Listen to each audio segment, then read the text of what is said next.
am Kumudini Pati, an independent researcher, and I am going to present a module on behalf of Professor Sanjay Datta Roy from the University of Allahabad and Ms. Fatima Noori, who is also a researcher. The subject we are taking up is women's studies, and this is paper 15, the stories the states tell. And we are taking up module number 27, which is about terrorism and militarism in Kashmir and its impact on women. Now, the oppression that has been going on in Kashmir is something which we are going to discuss in detail. So, you have to have a background of what actually has been happening in the valley. The valley of Kashmir has been called the Switzerland of India, although people who have traveled across both Europe and Kashmir may find Kashmir's beauty much more captivating. Kashmir's beauty is also seen in their poetry. For example, one of the oldest women poets of India, Laleshwari, who has been from Kashmir from 14th century, has also been a great writer and has been writing in Kashmiri tongue.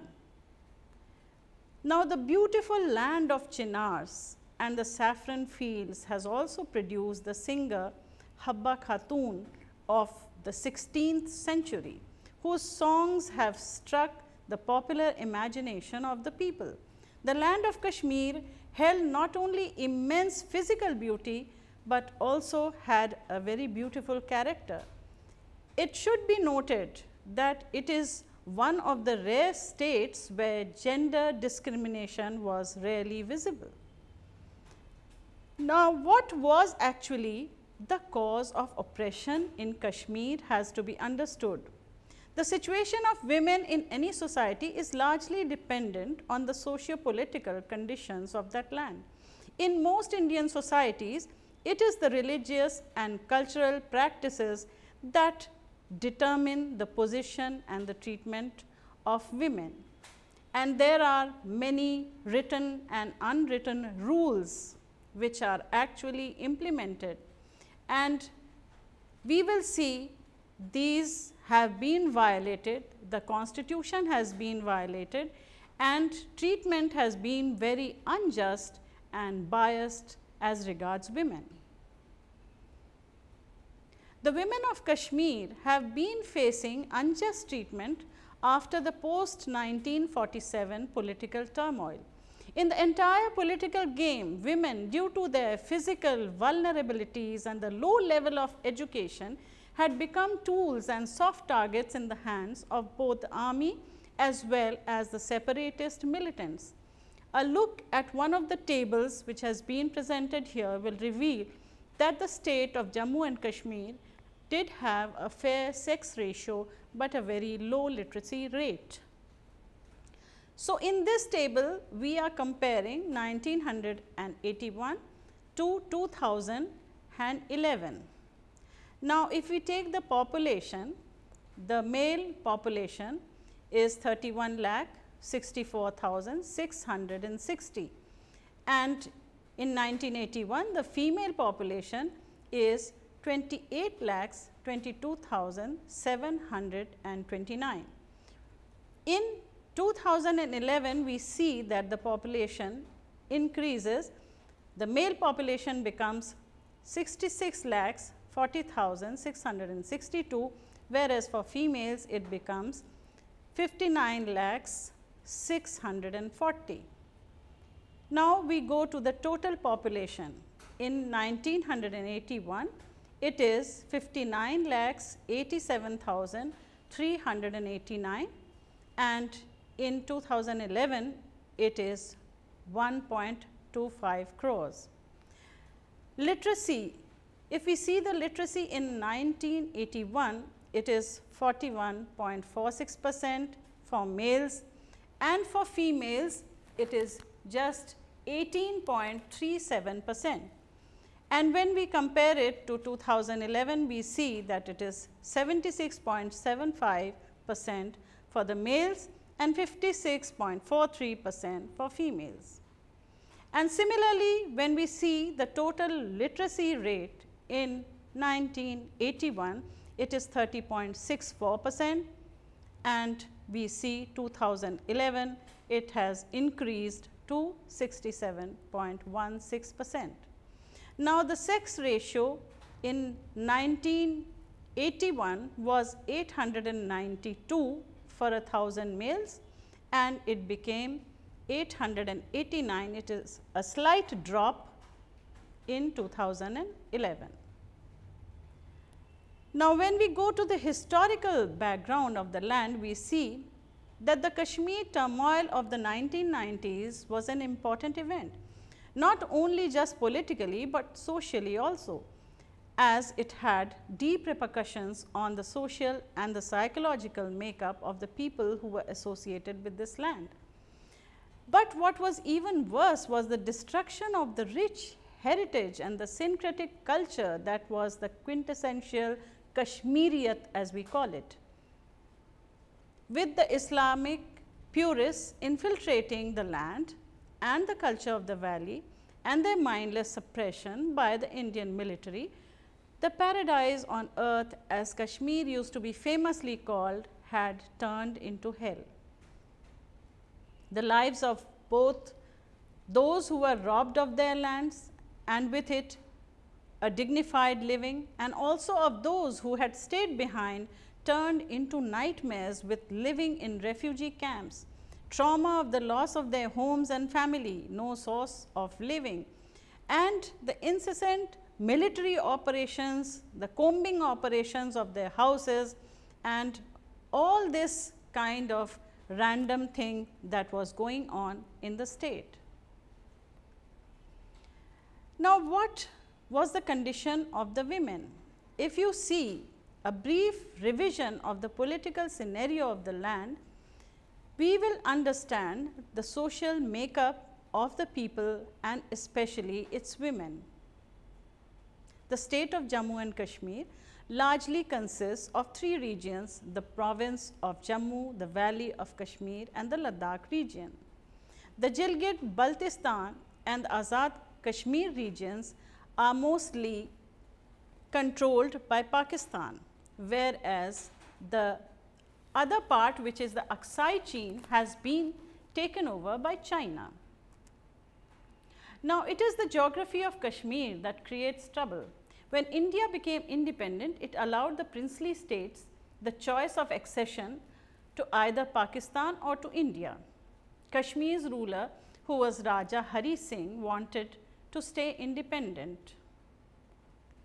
It was such a situation that this kind of a situation was either be with India or with Pakistan, which was neither liked nor disliked. Now, Pakistan made claims to the land, as the valley of Kashmir largely consisted of a Muslim population.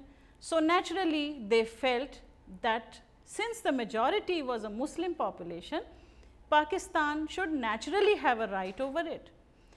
There had already been a movement against the Dogra Hindu rulers. Raja Hari Singh in 1931 was the ruler, and again in 1946 it was led by Sheikh Abdullah, who wanted freedom from the oppressive monarchy, and he wanted the establishment of some kind of a secular democratic state. Now, what was the post-independence scene? When India gained freedom in August 1947, Kashmir stayed independent till October 1947, when on 26th day of the month, Raja Hari Singh signed the instrument of accession ceding Kashmir to India, as he was fearing that the Pakistani tribal invaders would come and capture Srinagar and dethrone him. Now, Pakistan and India entered into their first war, as Pakistan refused to recognize the treaty.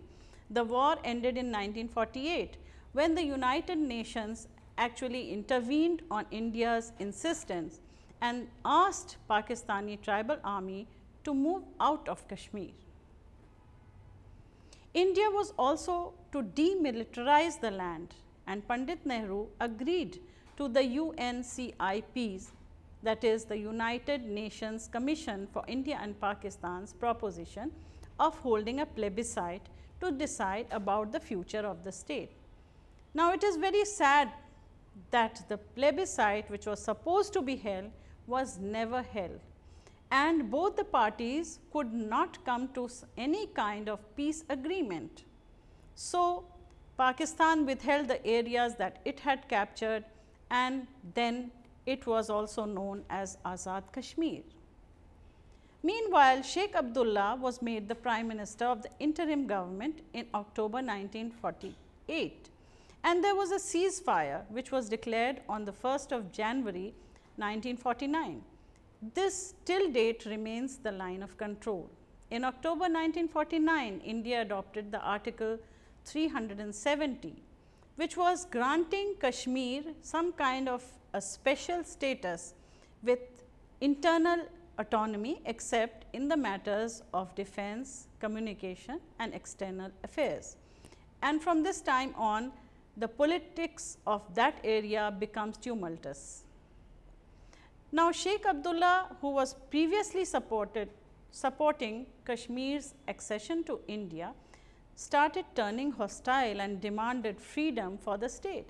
He was arrested in 1953, and Bakshi Ghulam Muhammad was appointed as the new head of the state. India also started changing its stance, and the stand became from allowing the people of Kashmir the choice of accession to starting to maintain that Kashmir was an integral part of India. Now, we will talk about the Indo-Pakistan War. Another war in 1965 also occurred between the two nations, and the situation worsened in 1971. India helping in the partition of East and West Pakistan was seen very clearly. By the 1980s, the activists were clamoring for independent Kashmir.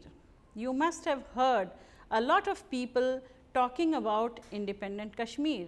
There have been also protests against the Indian government, and many of them have been engineered by the JKLF, that is the Jammu Kashmir Liberation Front. Kashmir has been burning since then. The conflict remains unresolved. Lots of lives have been claimed by the conflict. People have been displaced, people have disappeared and never returned. So, there is some kind of gross injustice and large scale human rights violations, and during this time women have been suffering the most. So, when women have been suffering this kind of violence, we see that the case of victimization in Kashmir is very serious. It should be borne in mind that both the men and women are victims of a complex political situation in the state. Actually, they themselves don't want violence, but the kind of situation that is prevailing in Kashmir is forcing them to face this kind of violence. So, the people have a dream of Azadi. The Azadi slogan has become the main slogan for them, and they have become, especially the women have become very vulnerable to the machinations of the masters of the state.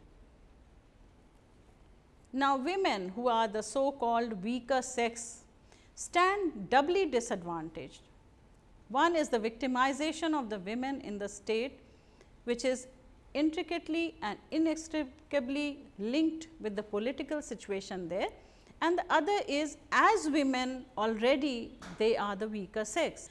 The women of Kashmir have been victims of both the state's authoritarian measures translated into physical and sexual offences against them, as well as of the fake militants who emerged after 1990.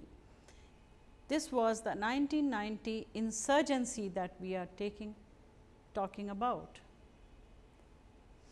And after this 1990 insurgency, the situation became even more complex. The victimization of women took place in several different ways with the changing political scenario. Initially, when the movement for independence started in 1989, there were violent confrontations between the army and the locals who were supporters of the cause of independent Kashmir. A huge number of missing men led to the case of widows and half widows, as they are called, which were a situation where these women actually did not know where their husbands were, because they were missing from their homes, but actually where they were and what they were doing was not known to these women. According to the official Indian sources, there have been more than 50,000 people who died and around 10,000 people who went missing during a span of 2 decades from 1989 to 2000 in the Kashmir conflict. The unofficial sources also claim some 1 lakh men killed during 1989 to 2005 and 15,000 who disappeared into nowhere. Of this, the majority were actually married people. So, the women were forced into widowhood. Now, forced widowhoods entailed the added task of finding a new source of livelihood, because the breadwinner had actually gone. So, besides finishing all the household chores and looking after children, women were having to earn a livelihood so that their families could be sustained. Women who were aware of their widowed status were better off than the half widows, because the half widows were trying all the time to find out where their husbands had gone when they went missing, and sometimes it was for years that they saw them not returning at all. They had to keep making regular visits to the army camps and offices to inquire about their husbands, where these women were themselves harassed by the army men who suspected that their husbands or their sons, who were the disappeared men from their family, might be militants who had gone hiding. Now, there is a case of mass rape also, which had gone on in Kashmir. It is a big story now in the media. As the politics of the land was becoming more and more complex, the dialogues were heated and the actions became more and more brutal. There emerged a reported tradition of mass rapes. The first such incident occurred in 1990 in Chandpura of Srinagar, where the army withheld the men of the house outside on the pretext of searching illegal arms, whereas actually inside the women of the family were being mass raped. The lonely women were then allegedly raped inside their own houses. This became some kind of a pattern of the army raids. The army frequently started using rape as a weapon against the women, and it became a kind of punishment to the men of the valley who had been rebelling against the Indian government. So, you can say that instead of engaging with the people on a political basis, rape became some kind of a tool or a weapon to suppress the movements of the Kashmiri people. The most notorious episode became the Coonan Push rape case, which took place on the night of February 23rd of 1991. Here, 30 women were allegedly raped by an army unit. This episode had invited a lot of media attention, and also it became an international media event. This forced the Indian government to start some kind of an inquiry by using the Press Council, which was a non-government body. The army's internal inquiry as well as the council rubbished this whole episode as a mere fabrication to defame the army. The locals still, however, claim that routine tortures, abductions, sexual assaults and rape of women of all ages is going on, taking place. Now, there are several ways in which the women suffer, and we will also see that there are certain social implications to these. Like for example, to maintain the identity of Kashmiri people, especially the Muslims, there is this custom of veiling. It is a kind of parda which is deliberately imposed on the women. There is an additional burden on the women to take care of those who are wounded, injured, or the people who have become old in the family, and also to act at the same time as breadwinners for the family. Paltry compensations are given. Maximum is 1 lakh rupees, and that can take care of them for a few months, and after that again they are in the same situation. There are several legal issues also that come up when they claim the compensation. Actually, you have to prove that you are a widow or you are a half widow in order to get a compensation. Then there are many psychological repercussions also. For example, there is a trauma and a post-traumatic stress disorder which the women have to face. Women become a tool both in the hands of the army as well as of the militants, and then women are raped, and many times they are even branded as mukhbirs or as informers. So, this is perhaps because the population of the state actually consists of a majority of Muslims, that is 65% are Muslims. This was at the time of partition, and around only 15% were Hindus. The Kashmiri Pandits, as the Hindus of the valleys were called, were mostly the landowners, and they were the people who were educated, while the Muslim population was mainly involved in toil, in some kind of agricultural work or animal husbandry or handicrafts or different kinds of other activities which were on a lower rung of the society. So, we can say that women in those days were taking part in the commercial interests of the state, and they were very actively involved in all the commercial activities that were going on. The vexed situation of Kashmir, to sum up, we can say, demands a sincere and a pro-people political solution. It does not want a brutal military answer. Thank you.